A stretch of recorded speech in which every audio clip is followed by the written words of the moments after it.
Well, let me begin by saying that not everything that turns out beautiful starts out that way. This was a lot of trial and error and a lot of broken cement, but I continued to work on the mixture. I found out that I had a bag, apparently, that wasn't mixed properly.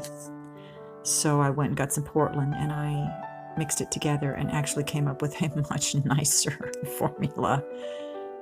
So I went ahead and started making little things like bricks, and which turned out to be very nice. I hadn't anticipated making a chimney.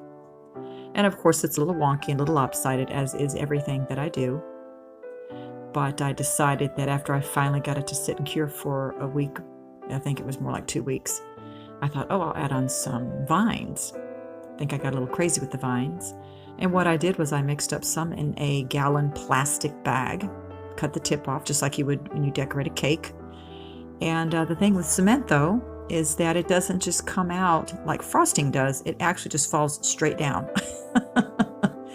So it was really hard to angle the bag in such a way that I could get what I wanted, because I could hardly move the house around. You can't just shift it here and there and turn it over on its side whenever you want to. So it came out very thick in a lot of places, and blops and drips and drops, and I didn't think it was going to turn out. But I like it. I think that it looks okay. I've decided that I was going to keep it very conservative, very rustic looking. And I'm going to paint the background a rich brown color. And someone had said to me, well, why don't you just, spray it with your paint sprayer? And I said, well, the paints that I use are those little 2-ounce acrylic paints, Anita's and the other brands I can't remember. Folk Art, I think, is the other one. And they're very tiny, they're very small, and a paint sprayer actually wastes so much paint.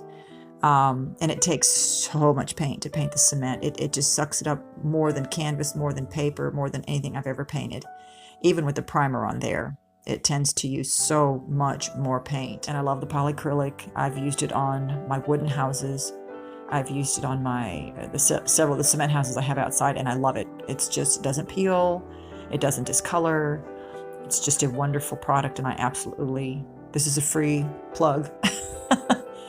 And for right now, this is the final product. It has to sit for at least a week or so. I'm going to let it just cure really nice. It's been pouring down rain and it's cold outside, so it's going to take a little while. I'm going to give it about 7 to 8 days, and then I'm going to touch it up some more, and it's probably going to have shutters. But for right now, it's going to sit there and look beautiful.